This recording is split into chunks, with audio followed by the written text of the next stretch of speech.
o João já lê, já escreve.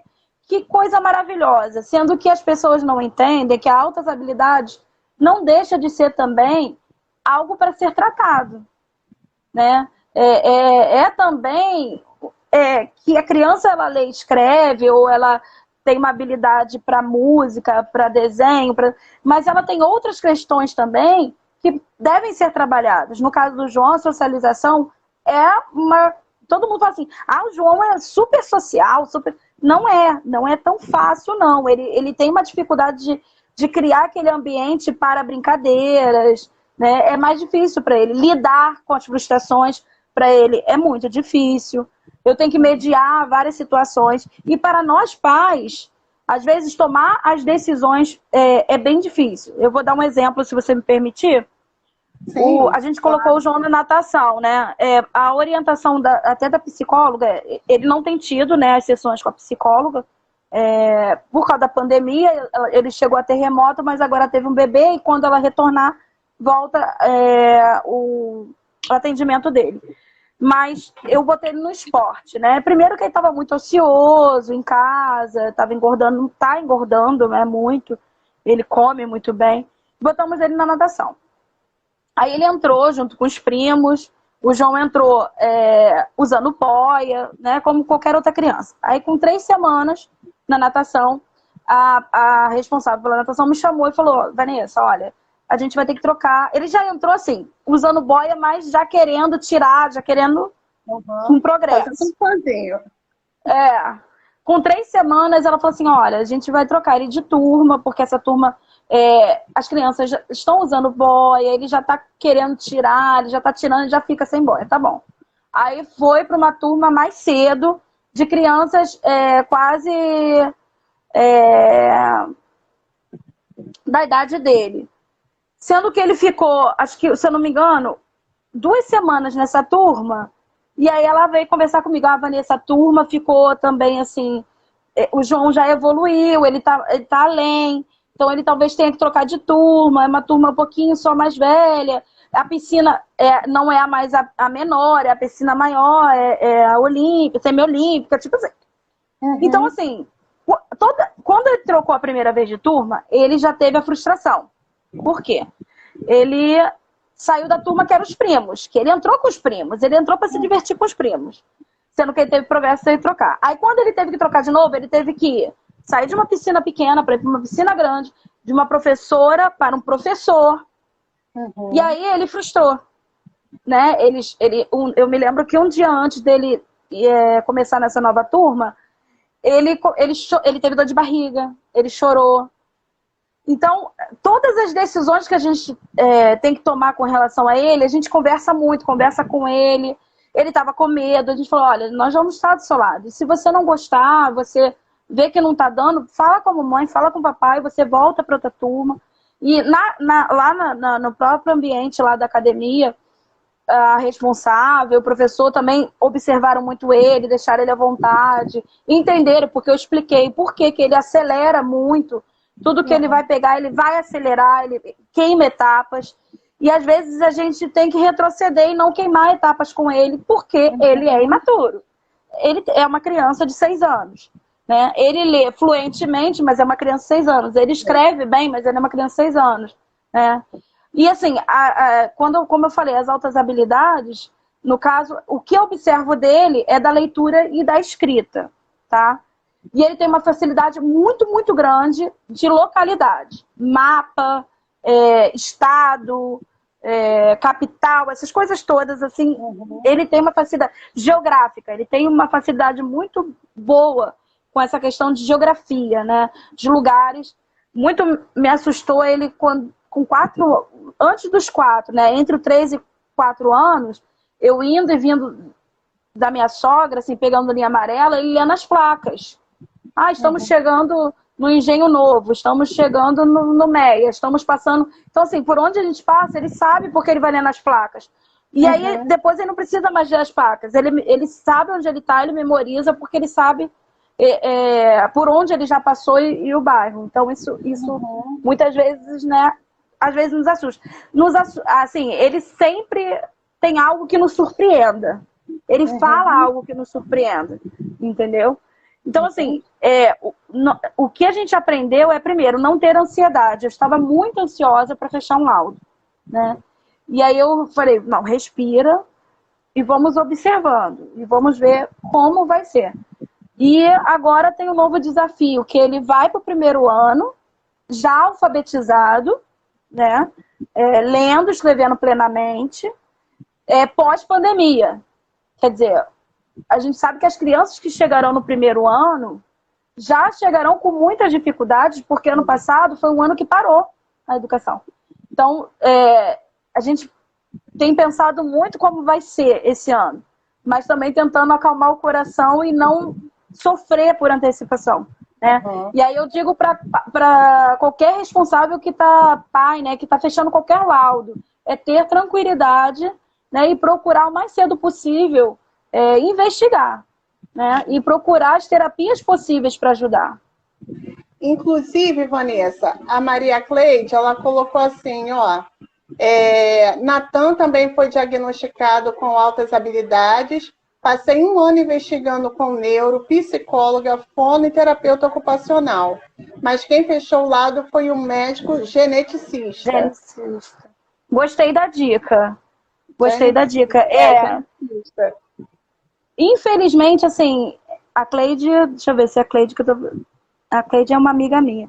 Nem sabia, né, que o filhinho dela também tem a... Então a gente compartilha as mesmas situações, né? Que a gente toma sustos em cada frase, em cada questionamento enfim. Eu tive, infelizmente, assim, todo o caminho que eu estava vindo com o João parou por causa da pandemia, né? E agora a gente vai retomar tudo de novo, né? Da onde a gente parou. E o que eu aconselho, né, é que as pessoas realmente procurem os profissionais. Eu gostei do que a Cleide colocou. A gente não dá conta. Todo mundo pensa assim, e sabe o que é interessante, Kátia? É você ser julgado. Quantas pessoas chegaram, mas ele é assim porque a mãe é professora. Mas ele é assim porque a mãe trabalha em casa. Quem convive comigo mais estreitamente sabe que não é assim. Sabe que eu não fico em casa passando trabalhinho para João, essas coisas, nada disso. Pelo contrário, ele acumulou as atividades do ano passado porque ele perdeu o interesse. Porque na cabeça dele era muito... Assim, não estava prendendo, atraindo. Isso não estava desafiando. Esse também é um grande problema com ele. Porque o que não desafia ele não é objeto de interesse, né? Até eu separei, Cátia, se você me permitir, alguns indícios de altas habilidades. Eu separei alguns. Tem uma lista enorme de alguns indícios que eu pesquisei.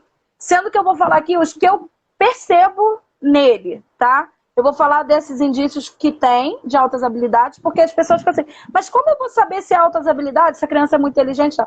Mas esses são uns indícios que eu vou falar. Esses são que o João, eu observo que o João tem, tá? Vocabulário superior. Deixa eu só ler aqui da Cleide, que ela escreveu mais algumas coisas interessantes. Aí você sim. a respeito. Ela falou que o filho dela tem 6 anos e já realiza as 4 operações de matemáticas. Colocou também que não tem nenhum outro transtorno e convive bem com os outros colegas. No caso do João, ele tem as comorbidades, né? Que além da possibilidade de altas habilidades, tem o TDAH, né? E a questão do relacionamento com as outras pessoas. Ela colocou que ela não estimula, porque creio que estabilize. A neuro deu alta aberta. Isso, acho que foi... Aí ela colocou, estou com esse mesmo problema, vai para o primeiro ano, mas já está alfabetizado.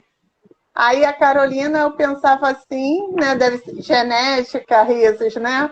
Porque o Rodolfo é muito ligado à tecnologia, e você é professora, as pessoas devem pensar que vocês ficavam ali massificando. Pega aí, ô João, o celular, lê isso, lê aquilo, né? As pessoas logo criam. E o Rodolfo também é muito inteligente, pega as coisas muito fácil. Então, eu ia falar isso, gente, olha só.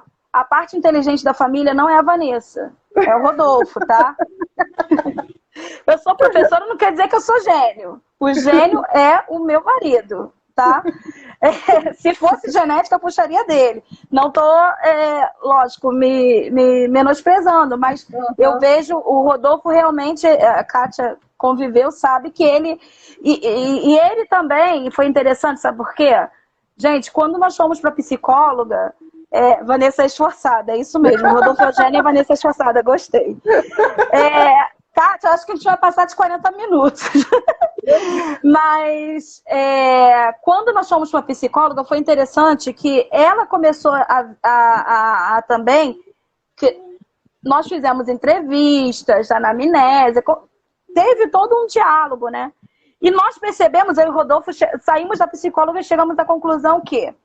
Aí o Rodolfo falou assim, eu descobri meu TDAH. O Rodolfo falou, eu também sou TDAH. E eu falei assim, bem, eu já sabia que eu tinha problemas sérios de ansiedade, né? Então, então assim, a gente percebe, quando a gente vai investigar, é interessante até o depoimento, Kátia, depois eu vou te apresentar também, a Adriana, professora de saúde de recursos da minha escola, quando ela foi ver investigar o filho dela, ela descobriu que ela tinha TDAH. Né? Então, quando a gente vai mexendo, a gente descobre também as nossas dificuldades, né? O porquê de algumas coisas, né? Enfim. Deixa eu ver que você deve da minha casa. Viu? Nós somos esforçadas.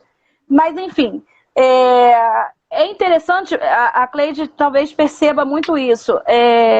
De, às vezes, ano passado, eu acredito até que poderia o João ter pulado a etapa, né? E isso nos preocupa. Se a gente vai tomar uma decisão correta, se a criança for pular uma etapa na escola, pular uma série, se isso vai fazer bem para ela, porque ela é imatura, ela não tem a idade, né? Então, às vezes as pessoas falam assim, é muito fácil, vai ter um filho com altas habilidades, vai ser tranquilo. Não é, porque a gente tem que tomar as decisões. É muito difícil tomar uma decisão com relação a essa criança. É muito difícil lidar com as frustrações dessa criança. Você muitas vezes chora junto com a criança. O João, essa dificuldade de socialização já melhorou muito, né? Mas quando a criança quer se aproximar e as outras fecham um círculo, e ele é deixado de fora, e ele vem chorando, frustrado, dói na gente, entendeu? Por quê? Porque, às vezes, a criança, como ele, quer falar sobre algumas outras coisas. Ele quer falar sobre o livro que ele leu, sendo que a criança de 4, 5 anos, ela tá brincando, ela não tá lendo um livro. Ela não tá... Ele fala, às vezes, de uma coisa, de uns jogos, de um não sei o quê, na piscina. Vamos fazer manobras, vamos não sei o quê. Então, assim, é um vocabulário diferente e às vezes se torna uma criança chata, né? Que o outro amiguinho não tá sabendo, né, lidar e nem ele lidar com o outro amiguinho, né? Alguém falou alguma coisa aí? A Leda, mãe do Rodolfo, ela colocou que o Rodolfo esnobava quando os adolescentes, quando adolescente, que não precisava ter nada anotado no caderno para estudar para a prova, porque estava tudo na cabeça. Sim. Quando é adolescente, tira essa onda também, né? Mas quando é criança, que está na fase de socialização, que realmente o pertencer a um grupo é importante para ela, isso se torna realmente um problema para ela não conseguir fazer um amiguinho quando ela quer brincar. Eu vou te dar um exemplo. O João é de amigos fiéis, né? Se eu desço pro parquinho e não chamo o melhor amigo, a mãe do melhor amigo dele até tá aí, o B. Se eu não chamo o B, tô lá no parquinho, ele anda de bicicleta até o bloco, fica gritando o B pela janela. E aí ele fala que tá triste, tá entediado, porque o melhor amigo dele não está ali, que é o que ele cria vínculo. Ele brinca com todas as crianças, mas ele quer quem ele cria vínculo. É interessante. Isso é uma característica do João, tá? E eu vou falar sobre isso. Vou para os indícios